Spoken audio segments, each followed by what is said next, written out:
Martin Medio, Oui. et dans ce cas, quels sont les mécanismes qu'on peut mettre sur pied pour enrayer des phénomènes pareils? Est-ce que c'est des mécanismes uniquement spirituels qu'on va mettre, par exemple, sur pied dans un ministère pour empêcher un responsable ou un haut cadre de détourner les fonds?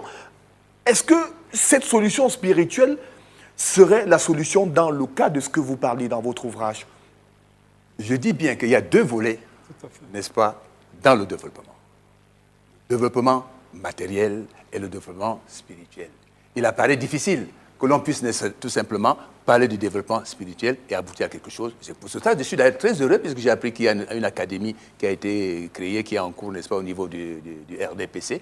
C'est une très bonne chose, n'est-ce pas? C'est-à-dire qu'on doit pouvoir parler du développement matériel et en même temps du développement spirituel. C'est clair. En parlant du développement matériel, vous avez dénoncé pour le déplorer justement cette accumulation, j'allais dire frauduleuse, des biens matériels. Oui. Nous sommes pratiquement d'accord là-dessus. Mon seul souci reste au niveau des solutions suggérées.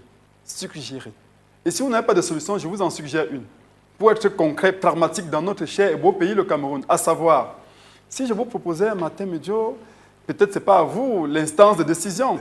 L'application, n'est-ce pas, j'allais dire, de l'article 66 de la Constitution du Cameroun. Par exemple. Écoutez. Pour que ceux qui sont riches nous disent d'où viennent leurs richesses. Non, écoutez, je ne veux pas me glisser de ce terrain-là. Nous sommes dans un domaine, n'est-ce pas, strictement culturel, n'est-ce pas. Je souhaiterais que nous limitions notre débat dans le livre que vous avez là.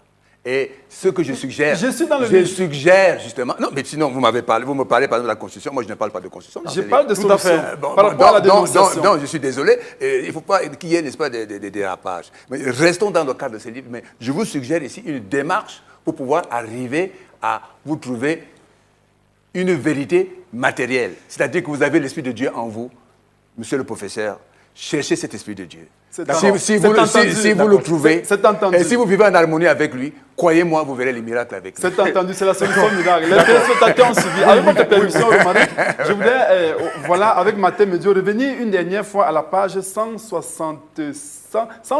Tout à fait, parce que l'émission est terminée. Ah d'accord, 126, à la page 126, voilà. Et à la page 126. Oui, nous y sommes. Voilà, à la page 126, voici ce que vous dites.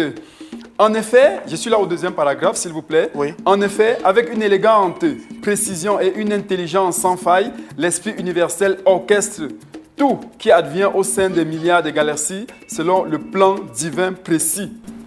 Comme pour dire que tout ce que nous faisons ici ne peut pas aboutir tant que ça ne respecte pas le plan divin de Dieu. Alors, je voudrais donc dire, voici ma question, au plan purement pédagogique, qu'est-ce qu'on enseigne à travers cela aux jeunes? Restez tranquille et attendez que le plan de Dieu se réalise, puisque tout est écrit, semblez-vous dire. Non, il faut